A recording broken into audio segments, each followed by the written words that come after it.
Anthony Joshua is officially the winner by unanimous decision. Wide scorecards throughout. Our scorecards are wide. Fight more competitive, obviously, than the scorecards reflect.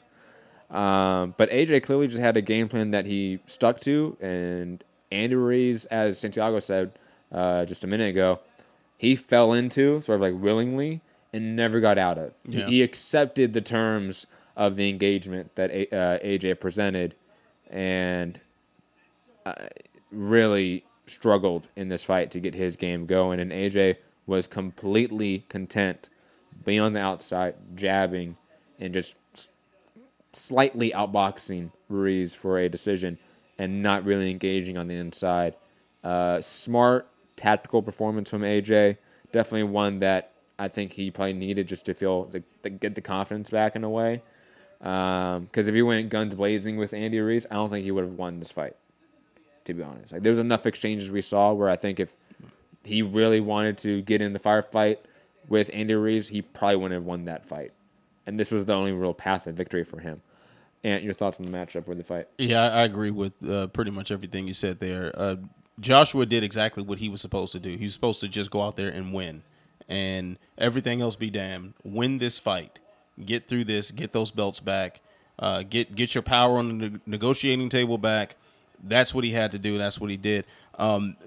It was very clear in the few like real exchanges that they had that in those moments where AJ wasn't on this very regimented game plan, Ruiz could touch him, and Ruiz could touch him with some authority. So he did the exact thing that you're supposed to do and not get in those situations the whole fight, to not, invite the clear area that you could be at a disadvantage.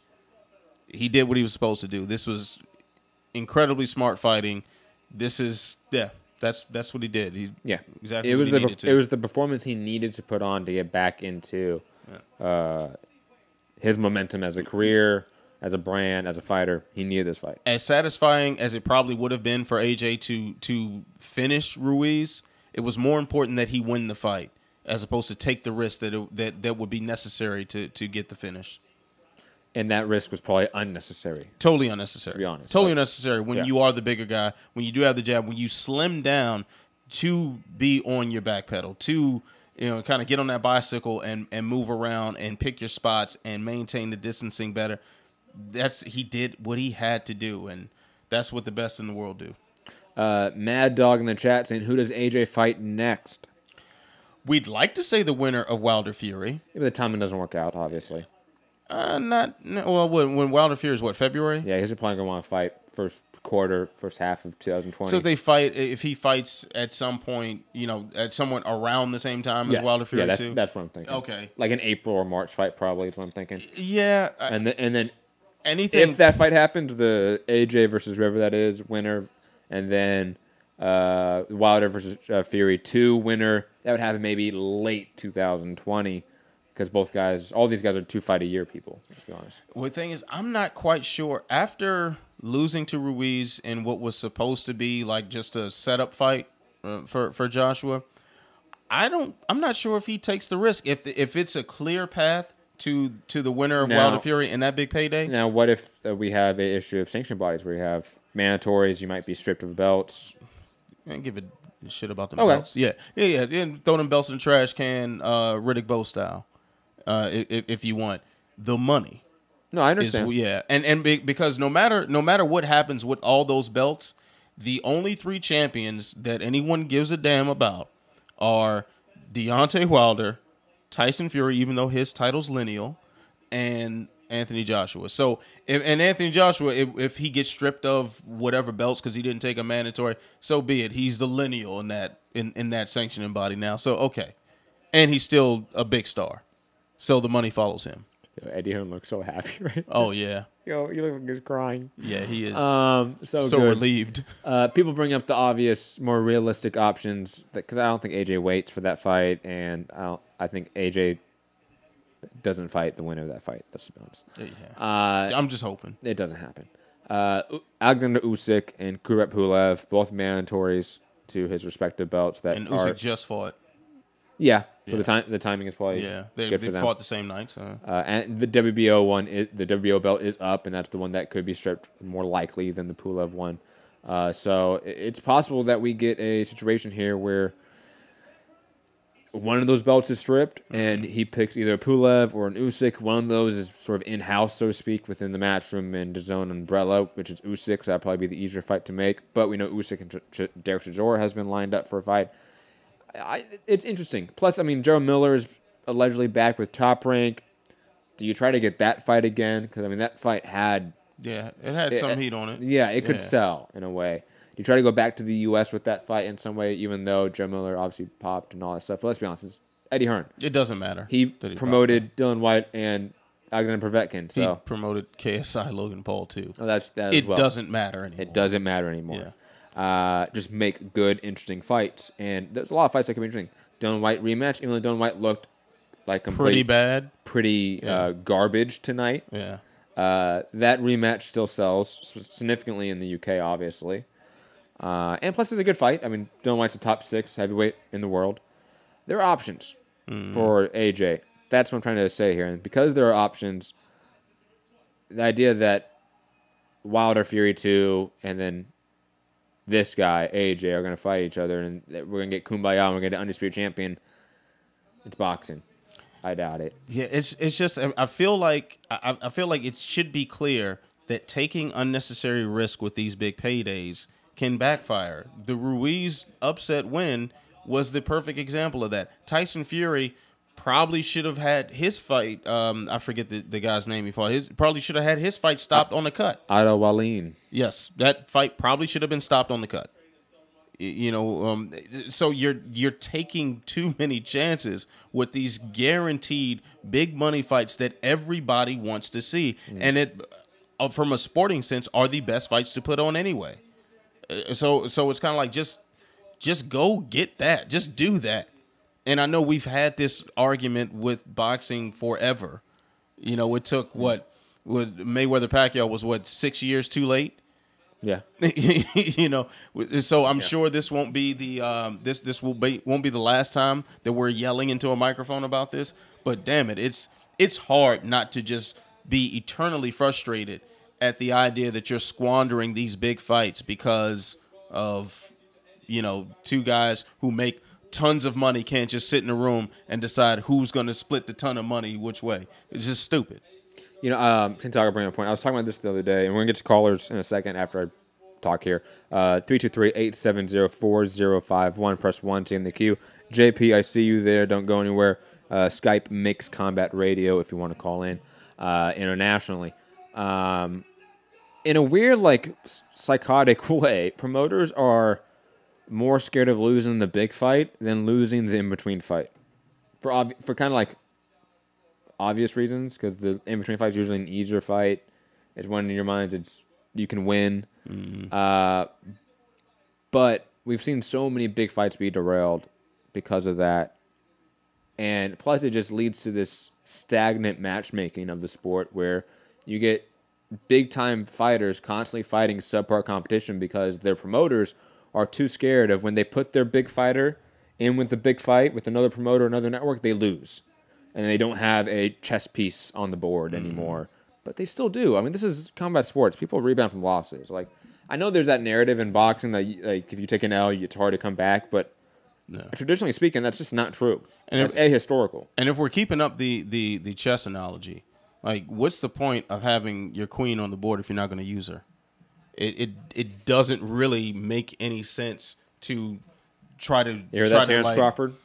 Try to keep these huge pieces of the puzzle to yourself because they're not doing you as much good as they probably could on the board being active.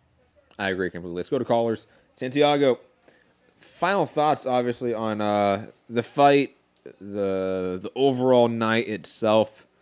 Thoughts on Andy Ruiz versus Anthony Joshua 2.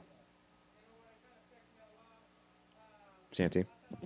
Yeah, well, you know, like I said, it was kind of disappointing to see the way that played out in the end, especially that last round where he just kind of wanted Joshua to come to him just so he could try to make something happen. You know, like, as is always said, there are levels to this game, and when you get to that level, you can't expect things to go your way, and you reach a point where you need to create those opportunities. If you're a counter puncher and you can't find the counter opportunity, you create your counter opportunities. You don't wait for an opportunity to present itself. If you're an aggressive fighter and the guy's running away the entire fight, you cut off the ring, you start working that body diligently and slow him down to create that opportunity. So, I know someone in the chat mentioned like maybe having Ortiz versus Ruiz, or I would probably pick Ortiz over Ruiz just because Ortiz is the better boxer at that point and he's got the longer reach. So I definitely want to see a little bit more improvement with Andy Ruiz before I see him again at this point, because Joshua at least showed some improvement. Yeah, he did. He showed that he adapted from the first fight. Yeah, it's a great takeaway. Santi, you still there? Yeah, I'm still here, man. But yeah, that's my takeaway for this fight. Always a pleasure doing scorekeeping for you guys. Always a pleasure to do scorekeeping for Anthony, who's on the show. And I look forward to the Sunday the review show when Gary gets back and doing the top 20 heavyweights of all time in studio with you. Sounds good. Sounds good. Santiago, obviously, I will see you later, man. Let's go out to JP in Long Beach. JP, what's up, man? Matty, be good. What up? What up, man? What's going on? Ant, what up, man? Glad I like you on the show and all that. I appreciate it, fam. I like you on the show and all that. Yeah, we understand what he's saying. Men struggle to praise each other, man. We're men. We don't need to communicate all that much. Men need to be more emotional. Shit. Just joking. Sorry. I've been trying to tap into my more emotional side lately. I really have. Hey, it's okay to open up, man. It's okay. But anyways, sorry. I'm sensitive. JP. I'm a sensitive guy. Thoughts on AJ winning the rematch against Andy Ruiz? Well, I happen to be an expert on the body type of Andy Ruiz. You know that. Everybody else doesn't know it. But I am an expert on that body type, especially that body type being athletic. See, people aren't used to that body type being athletic. I happen to be one of those dudes. I've been like an anomaly my whole life. It's pretty fun. But that 15 pounds, man, Matt, if I put on 15 pounds, it's stuck in my stomach. Okay? I can't take the shit, for lack of a better word, very well. So when you're our size, when you have this body type, you've been like this. I weighed about 260 pounds in the 10th grade. I was already like a man, you know what I mean, in the 10th grade. And I still weigh that almost 20 years later to this day. The exact same weight. It kind of transforms into muscle and stuff over the years. But you weigh the exact same. I mean, you're big. All your baby pictures are big. Your 4-year-old pictures are big. I don't got that gap tooth smile when I'm 5 years old at school when I'm all skinny and shit. Doesn't exist. You're like this the whole way through. But that 15 pounds will be a detriment to you, and it all will come back in the way of having bounce in your legs. And so tonight, I think what we see with Ruiz, he wasn't able to close that gap.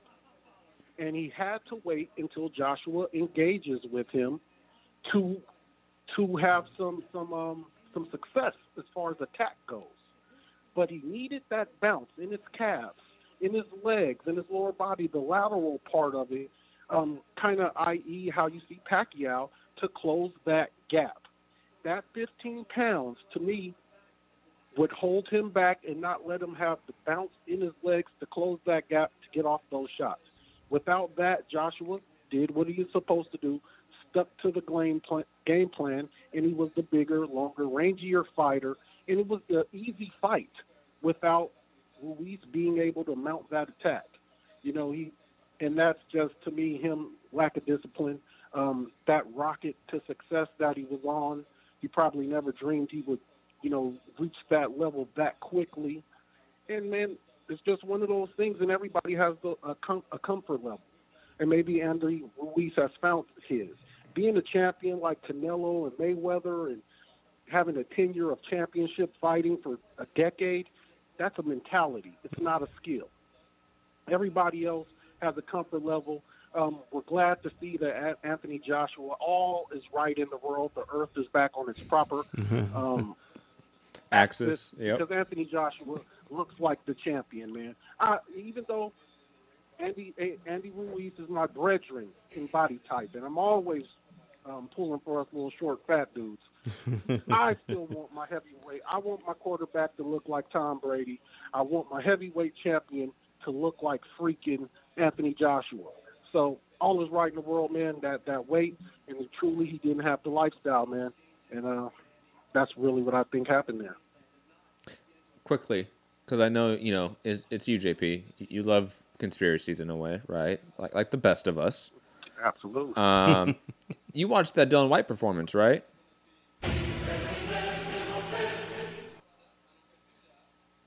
No, I didn't. Oh. Did not watch it. I'm at work. Oh, hey, when you get the chance, go back and watch the Dylan White fight and his last fight. Knowing all right. Your red flags gonna be just going up instantly, of like, oh, huh, Well, interesting. Last fight, with the first fight, Ruiz fight, I said, this just doesn't look normal. How Joshua took a right hand from the steel hammer, Vladimir Klitschko, got up and started talking to him. Then you tell me Andy Ruiz's little fat butt hits him with a little clubbing right over the head, and he can never regain his legs? It just didn't seem right. No. Joshua seemed to me to... That's not what I'm talking about. I know what you're saying. Oh, okay. I know what you're saying. Okay. You're going on a tangent. Okay, I understand what you're saying now. Okay. No, I understand. Yeah. I'm mopping what you're spilling. Don't worry.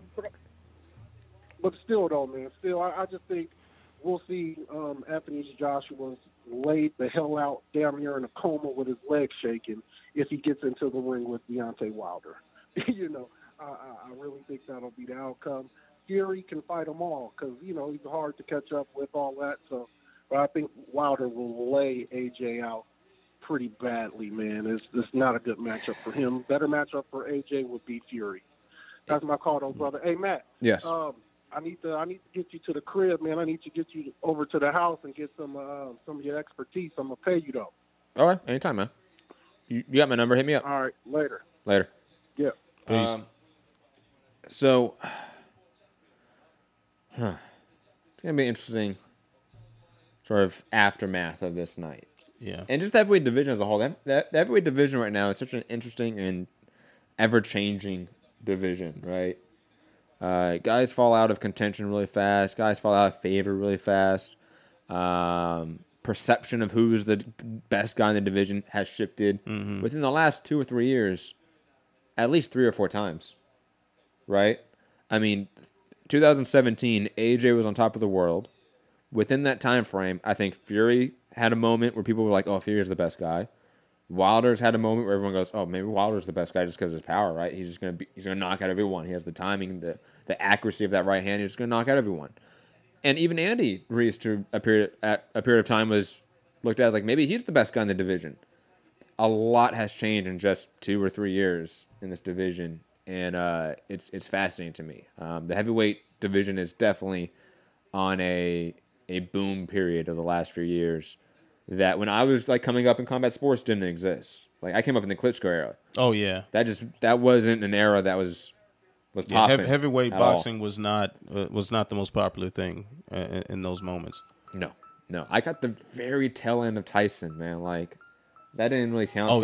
That's the part of Tyson that doesn't count. I remember being like 7 years old and watching like Tyson Lewis, but that was Wash Tyson, and even like Wash Lewis too. I mean, that was both guys past their prime to a significant degree. But anyway, it's digressing. It's nice to see a heavyweight division that is sort of firing on all cylinders, and let's be honest, it is good for boxing as a whole probably to have a AJ back on top and not having 2 consecutive losses, because Andy can take an L. He's already had an L. He's faced that in his career. Fans love him because he's that underdog. If AJ took another L, that would have significantly hurt his brand and reputation, and he might have even retired. And the division would have been worse off if we didn't have AJ moving forward. But digressing, heavyweight 2020 should be interesting. Wilder Fury 2, AJ Usyk, AJ Pulev, AJ Dillon White. There's options out there, and they're all pretty decent at the very least, or they're great. And plus, maybe we get a late 2020 undisputed championship. That would be awesome, right? Yeah, that'd be amazing. Of course. Amazing. Probably won't happen, but yes. No, it won't happen. It won't happen. Find me, Matt Hunter, MCR, on all social media platforms. Hit the like button, share the show, subscribe, all that fun stuff. Anthony? You can find me on Twitter and Instagram at AntWalkerMMA. My YouTube channel, The Walkout Network. I think it's in the Friends and Affiliates description on this channel. So yes, check that out. If you're on our YouTube page, it's on the right-hand side, like featured channels or whatever that is. Walkout Network's on there. Slippin' It Podcast is on there. Share Dog is on there, even though we don't work there anymore. Right. Tons of friends that still work there. Submission Radio's on there. Submission Radio's on there for sure. Who else is on there? Is Jason the Cheap Seats chat? It is not. It should be though. Okay. I'll do. Thank you for reminding me. I'll go fix that. But anyways, guys, have a great day, great evening, great night, wherever you are. I should be back later tonight with a post-fight show of Charlo Hogan and Eubank Korobov, but don't quote me on that. You've done a lot of shows today already.